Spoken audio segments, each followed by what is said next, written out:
Movie का start होता है और स्टार्ट में हमें एक नोटबुक दिखाई जाती है। तभी हमें पीछे से आवाज आती है कि जिसका नाम भी इस नोटबुक पर लिखा जाएगा उसकी डेथ हो जाएगी। इसके बाद हमें एक डॉक्टर को दिखाया जाता है जिसके घर के बाहर यही नोटबुक पड़ी होती है। उस पर यही लिखा हुआ था कि इस पर जिसका भी नाम लिखेंगे उसकी डेथ हो जाएगी। यही डॉक्टर एक पेशेंट के चेकअप के लिए जाता है। वो पेशेंट डॉक्टर से कहता है कि मैं मरना चाहता हूँ, मैं बहुत ज्यादा तकलीफ में हूँ, कुछ ऐसा करें कि मैं मर जाऊँ। अब ये डॉक्टर उस नोटबुक पे उस पेशेंट का नाम लिख देता है और देखते ही देखते उस पेशेंट की डेथ हो जाती है। अब इस डॉक्टर को उस नोटबुक के बारे में और भी बातें पता चलती हैं। वो ये था कि जिसका नाम भी हम इस नोटबुक पे लिखेंगे उसका नाम रियल होना चाहिए और जिसका भी नाम हम इस नोटबुक पर लिख रहे हैं उसकी शक्ल हमारे जहन में होनी चाहिए और साथ ही साथ हमने उसे देखा भी हो। इसके अलावा हमें ये भी बताया जाता है कि इस नोटबुक के होल्डर्स कुछ ऐसे होते हैं जिनके पास शिंगमी आइज होती हैं। ऐसी आंखों वाले लोग जिस इंसान को भी देखते हैं उस इंसान के सर पर उसका लिखा हुआ नाम उनको नजर आता है और जब वो नाम अपनी नोटबुक पर लिखते हैं यानी कि डेथ नोटबुक पर, तो उन लोगों की डेथ हो जाएगी। ये मूवी एक्चुअली में डेथ नोट का सेकंड पार्ट है। फर्स्ट पार्ट में हमें लाइट दिखाया गया था। इसने डेथ नोटबुक का यूज किया था और अपने आप को कीरा के नाम से फेमस करवाया था और लाइट को मारने के लिए एल को हायर किया गया था। अब इस मूवी में 10 साल बाद का टाइम दिखाया गया है और जो लोग क्राइम करते हैं और टेररिस्ट से जुड़े हुए हैं उन सब लोगों की अजीब तरह से डेथ हो रही है और बहुत से लोगों को हार्ट अटैक हो रहा है।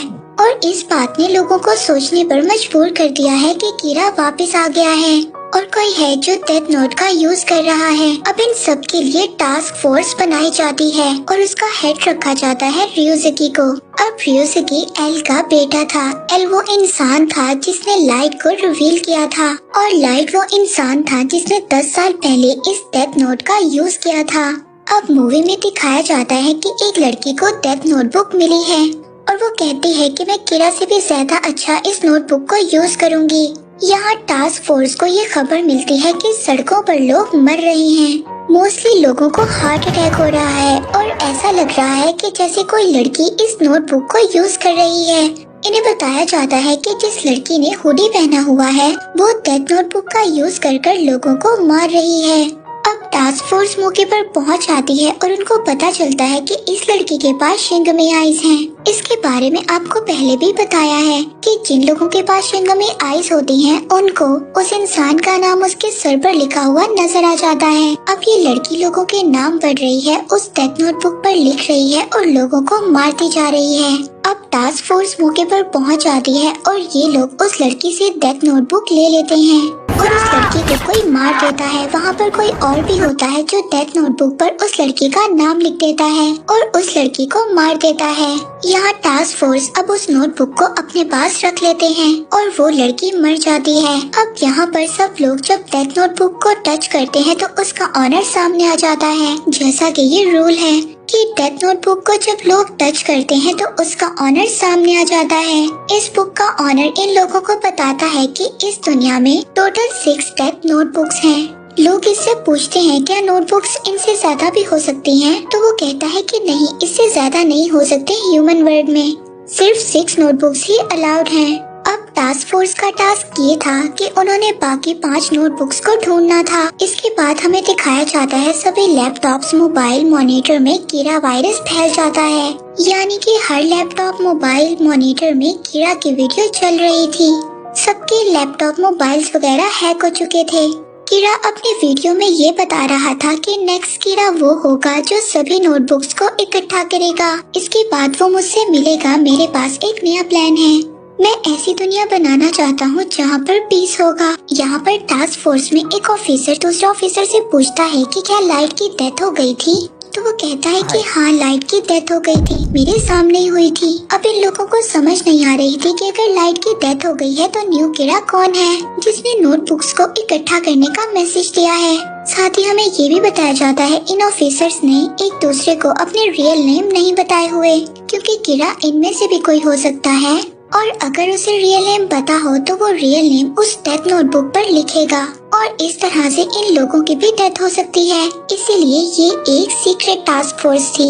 यहाँ पर टास्क फोर्स का हेड अपने टीम के डिटेक्टिव जिसका नाम मिशिमा है उससे पूछता है कि क्या कहीं ये सब मिसा तो नहीं करवा रही। तो वो कहता है कि मिसा कैसे करवा सकती है, 10 साल पहले उसकी मेमोरी इरेज कर दी गई थी।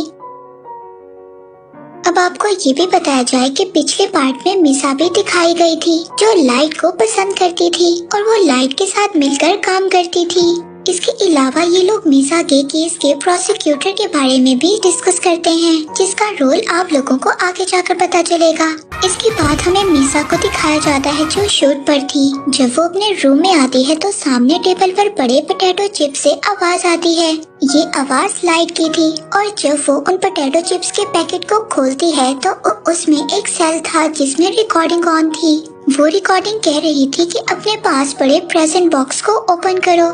जब वो उसको ओपन करती है तो उसमें डेथ नोटबुक थी। ये जैसे ही उस डेथ नोटबुक को टच करती है इसकी मेमोरी रिस्टोर हो जाती है, इसको सब कुछ याद आ जाता है। और ये रोल था जब भी कोई इंसान डेथ नोटबुक को पोजेस करता है और उसको यूज करता है तो उसको सब याद होता है, लेकिन जैसे ही वो डेथ नोटबुक को किसी और को दे देता है तो उसकी मेमोरी इरेज कर दी जाती है। यानी कि उस टाइम पीरियड की सब मेमोरी जिस टाइम पीरियड में वो डेथ नोटबुक को यूज कर रहा था, क्योंकि अब मिसा उस नोटबुक को पकड़ती है तो उसकी सारी मेमोरी वापस आ जाती है। तभी इस डेथ नोटबुक का एंजल भी उसके सामने आता है और कहता है कि मिसा तुमसे बहुत दिन बाद मुलाकात हुई है। और यहाँ पर हमें ये भी बताया जाता है कि टास्क फोर्स ने मिसा पर नजर रखी हुई थी क्योंकि उन्हें ऐसा लग रहा था कि जो भी न्यू कीड़ा है वो मिसा से कांटेक्ट जरूर करेगा। अब मिसा जब अपनी कार में जाती है तो कार की बैक सीट पर एक लड़का बैठा होता है और वो कहता है कि जो कीड़ा की वीडियो वायरल हुई है उसके पीछे मैं ही था और कीड़ा ने मुझे ये मैसेज दिया है कि तुम मिसा से जाकर मिलो। वो कहता है कि तुम नोटबुक्स को इकट्ठा करने में मेरी हेल्प करो, फिर उसके बाद हम वहाँ पर जाकर मिलेंगे जहाँ पर कीड़ा ने तुम्हें मिलने के लिए कहा था। मिसा उससे कहती है कि अगर तुम जानते हो कि कीड़ा जिंदा है और कीड़ा से तुम्हारी मुलाकात हुई है तो उसने तुम्हें बताया होगा कि उसने मुझसे कहाँ पर मिलना था। पर ये लड़का मिसा से कहता है कि नहीं, उसने मुझे ये बात नहीं बताई क्योंकि वो चाहता है कि तुम मुझे वहाँ पर लेकर जाओ। असल में इस लड़के ने कीड़ा की वीडियो देखी है और वो भी कीड़ा से मिलना चाहता है, यानी कि लाइट को। अब मिसा इसकी हेल्प करने से इनकार कर देती है। इसके बाद ही लड़का यहाँ से चला जाता है। अब टास्क फोर्स ने कैमरे तो लगाए हुए थे, ये लड़का काफी ज्यादा चालाक था। इस लड़के ने कैमरे को हैक कर लिया था, इसीलिए टास्क फोर्स के लोगों को ये बात पता नहीं चलती कोई भी मिसा से मिला है या नहीं। इसके बाद हमें कुछ लेडीज को दिखाया जाता है जिनमें से एक लेडी कीड़ा को सपोर्ट कर रही होती है और उसकी डेथ हो जाती है। और भी बहुत से लोग जो कीड़ा को सपोर्ट कर रहे होते हैं उनकी डेथ हो जाती है। अब ये टोटल 5 नोटबुक्स हैं। इनमें से एक नोटबुक ऐसे इंसान के पास है जो कीड़ा को सपोर्ट नहीं करता और वो उन लोगों को मार रहा है जो कीड़ा को सपोर्ट करता है। तभी हमें उस आदमी को भी दिखाया जाता है जो लोगों को नेट से सर्च कर रहा है जो कीड़ा के ओपन सपोर्टर्स हैं और वो नोटबुक पर उनके नेम लिख रहा है ताकि वो मर जाएं। तभी उनके पास वही आदमी जो मिसा से मिलने गया था कीड़ा का मैसेंजर बनकर आता है। वो इसे हिप्नोटाइज कर देता है, इससे नोटबुक भी ले लेता है और इसको मार भी देता है। बाकी 3 लोग जिनके पास नोटबुक्स थी उन लोगों से मैंने नोटबुक्स ले ली हैं और उनमें से ये एक है। सब कुछ इस लड़के ने करवाया था जो मिसा से मिलने गया था और इसका नाम शीन है। वो कीड़ा से मिलना चाहता है और कीड़ा का ये मैसेज है कि जो भी मुझसे मिलना चाहता है वो सभी नोटबुक्स को इकट्ठा करे। इसीलिए वो अपनी हैकिंग एबिलिटीज को यूज करता है और उन लोगों को ट्रेस करता है जिनके पास डेथ नोटबुक्स हैं। उन लोगों को मार देता है और उनसे नोटबुक ले लेता है ताकि उन नोटबुक्स को इकट्ठा करके वो कीड़ा से मिल सके। अब ये इंसान कंप्यूटर में एक वायरस छोड़ता है जिसमें वो कह रहा होता है कि टास्क फोर्स का हेड अपना नेम और अपना फेस रिवील कर दे, अदरवाइज मैं लोगों को मारता जाऊंगा। यहाँ टास्क फोर्स का हेड रिस्पॉन्ड में एक वीडियो चलाता है, यानी कि वो उसे इनवाइट करता है एक वेबसाइट पे।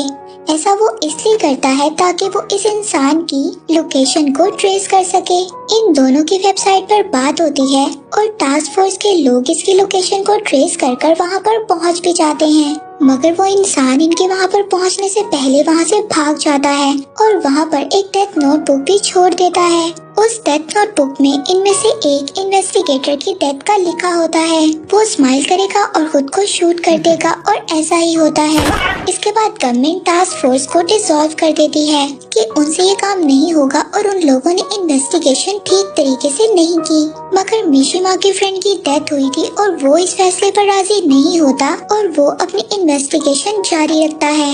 अब इस इन्वेस्टिगेशन में उसे रियोजुकी की वीडियो से पता चलता है, यानी कि टास्क फोर्स के हेड की वीडियो से, कि लास्ट डेथ नोटबुक उसी के पास है। अब वो उसके घर पहुंच जाता है और वहाँ पर उसको एक क्रिएचर भी मिलती है जो कि रियोजुकी के घर में रहती है। और साथ ही साथ उसे ये भी पता चलता है कि रियोजुकी के पास लास्ट डेथ नोटबुक है, जबकि रियोजुकी उससे कहता है कि मैंने इसे कभी यूज नहीं किया। वो कहता है कि एल ने मुझे ये नोटबुक दी थी और मुझे कहा था कि इस नोटबुक को कभी भी यूज नहीं करना, और ना ही मैंने कभी ये नोटबुक यूज की। रियोजुकी उसे कहता है कि अगर मैं तुम्हें मारना चाहूँ तो इस क्रिएचर के जरिए मैं तुम्हें मार भी सकता हूँ, लेकिन मैं तुम्हें नहीं मारूंगा। अब मिशिमा उस पर ट्रस्ट करता है और वहाँ से निकल आता है। अब इन लोगों को ये नहीं पता असल में न्यू कीरा कौन है। इसके बाद मिशिमा को अरेस्ट कर लिया जाता है लाइट के बेटे के केस में, क्योंकि मिशिमा को ये टास्क दिया गया था कि वो लाइट के बेटे को और साथ ही प्रोसिक्यूटर को ढूंढेगा, मगर वो नहीं ढूंढ पाया। इसीलिए मिशिमा को अरेस्ट कर लिया गया था कि वो भी शायद कीरा से मिला हुआ है।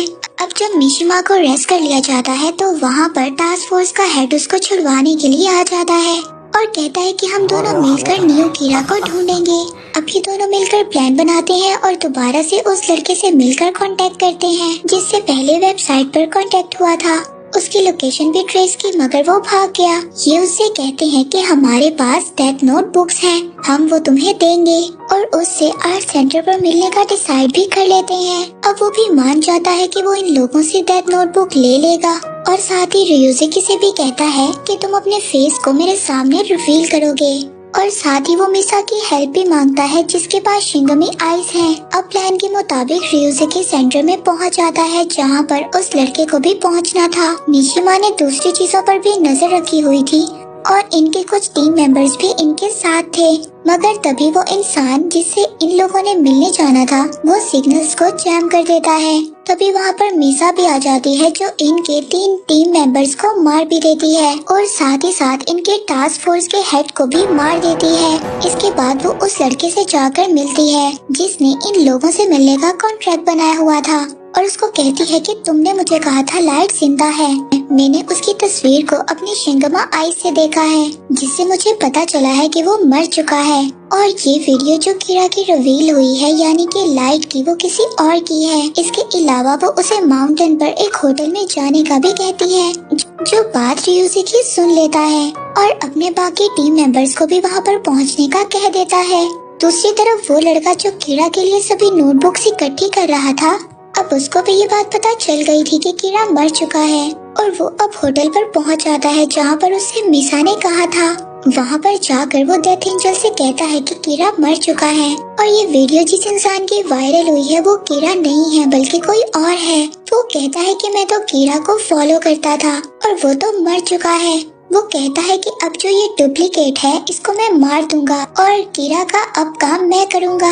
अब डेथ नोट बुक का यूज सिर्फ मैं ही करूंगा। और वो कहता है कि मैं अब उस इंसान को ढूंढना चाहता हूँ जो न्यू कीरा है, यानी कि कीरा बना हुआ है।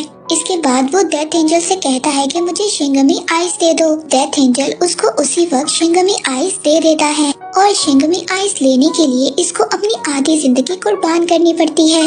अब वहाँ पर मिशिमा और रियोजुकी भी आ जाते हैं, मगर रियोजुकी तो मर चुका था, लेकिन हकीकत में वो मरा नहीं था, बस उसने मरने का नाटक किया था।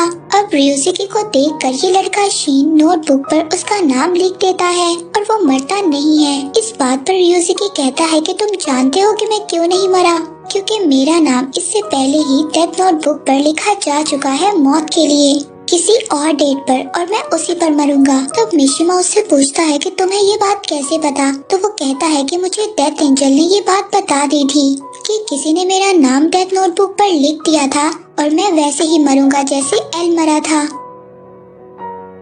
मगर रियोजुकी कहता है कि इसने तो मेरा नाम नहीं लिखा था मरने के लिए, अगर इसने ऐसा किया होता तो मैं मर जाता, यानी कि न्यू कीरा ये नहीं बल्कि कोई और है। अब मिशिमा उससे पूछता है कि ये नहीं तो फिर कौन हो सकता है। जिस पर शीन ये सब सुनकर कहता है कि लाइट का एक बेटा भी था, हो सकता है कि वो न्यू कीरा हो और वही ये सब कुछ कर रहा हो। रियोजुकी इस बात पर कहता है कि वो अगर अभी होता तो वो सिर्फ 9 साल का होता और वो इतना छोटा ये काम नहीं कर सकता था। अब रियोजुकी मिशिमा से पूछता है कि उसके बेटे को ढूंढने का काम तो तुम्हारा था, तुम बताओ कि केस में तुम्हें क्या कुछ पता चला। वो कहता है कि मुझे तो कुछ भी याद नहीं है, मुझे तो कुछ भी नहीं पता चला। रियोजुकी कहता है कि तुम कैसे भूल सकते हो, तुमने इस केस पर काम किया था। अब रियोजुकी को यहाँ पर शक हो जाता है।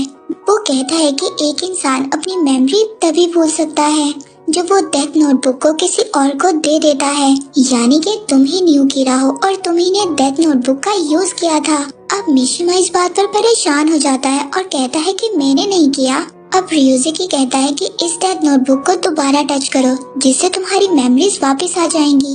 अब मिशिमा उस डेथ नोटबुक को टच करता है और उसकी सारी मेमोरी वापस आ जाती है, जिससे ये बात हमें पता चलती है कि लाइट के बेटे को प्रोसिक्यूटर ने मार दिया था डेथ नोटबुक पर उसका नाम लिखकर, और मिशिमा भी वहाँ पर पहुँच गया था। और जब उसने ये देखा कि मिशिमा को ये सब बातें पता चल चुकी हैं, तो वो मिशिमा का नाम भी डेथ नोटबुक पर लिखने वाला था, मगर तभी मिशिमा ने उसको गन से फायर कर दिया था और इसके बाद ये नोटबुक मिशिमा के पास आ गई थी। तभी उसे कीरा का मैसेज भी मिला था जो उसने अपने बेटे के लिए छोड़ा था, जिसमें उसने ये कहा था कि जब तक तुम्हें ये मैसेज मिलेगा तब तक मैं मर चुका हूँगा और मेरे बाद तुम इस काम को आगे बढ़ाओगे।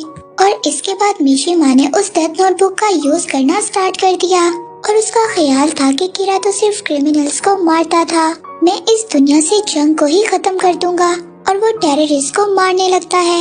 उसको ये भी पता चला था कि न्यू टास्क फोर्स बनी है और उसका हेड रियोजुकी है, और उसी वक्त उसने रियोजुकी की डेथ भी लिख दी थी डेथ नोटबुक पर। रियोजुकी की डेथ मिशिमा ने ही लिखी थी और डेथ लिखने के बाद उसने वो बुक एंजल को दे दी थी, और इसके बाद उसकी मेमोरी इरेज हो गई थी, और साथ ही साथ उसने कीरा की वीडियो को भी एडिट किया था।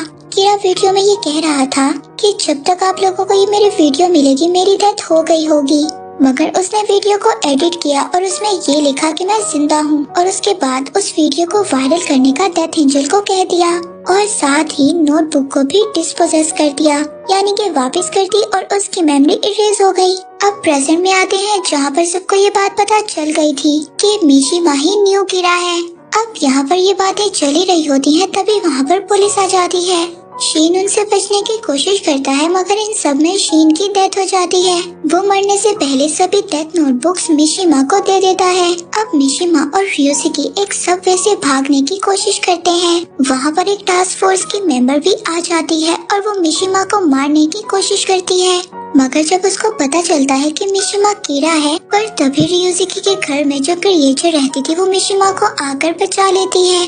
अब उसे किसी को मारना अलाउ नहीं था, लेकिन उसने एक लड़की की जान ली थी, इसलिए वो भी वहाँ से खत्म हो जाती है। यहाँ पर मिशिमा और रियोजुकी को भी कस्टडी में ले लिया जाता है। अब यहाँ पर रियो यानी डेथ एंजल मिशिमा को बताता है कि 6 डेथ नोटबुक्स दुनिया में लाई गई थी, तो वो कहता है कि लोग अपनी लालच से बाज नहीं आएंगे और इस तरह मेरा फन चलता रहेगा। इस पर मिशिमा कहता है कि वो 6 डेथ नोटबुक तो सिक्योर है और अब गवर्नमेंट की कस्टडी में है, तो रियो कहता है कि नहीं, इंसानों का लालच कभी भी खत्म नहीं हो सकता, ये गेम तो चलती ही रहेगी। और ऐसा ही होता है। इसके बाद मिशिमा को जेल में दिखाया जाता है, जहाँ पर रियोजुकी उसके पास आता है, उसको आकर बताता है कि वो गाड़ी जिसमें नोटबुक्स को लेकर ले जाया जा रहा था, उस पर टेररिस्ट ने अटैक किया है, जिसमें से 4 नोटबुक तो मौके पर ही खत्म हो गयी और बाकी 2 नोटबुक्स मिसिंग हैं। और साथ ही रियोजुकी मिशिमा को ये भी कहता है कि तुमने आज ही के दिन डेथ नोटबुक पर मेरा मरना लिखा था, यानी कि आज मैं मर जाऊंगा।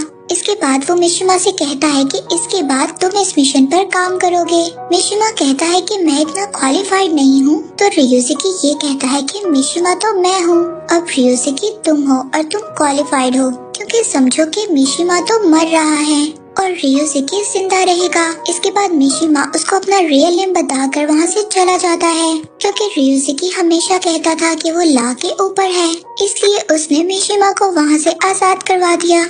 अब मिशिमा वहाँ से चला जाता है और रियुजुकी की वहाँ पर डेथ हो जाती है। साथ ही हमें मूवी के एंड में लाइट की एक वीडियो भी दिखाई जाती है। वो हंस रहा होता है और कह रहा होता है कि सब कुछ वैसा ही हुआ जैसा मैंने प्लान किया था। इसके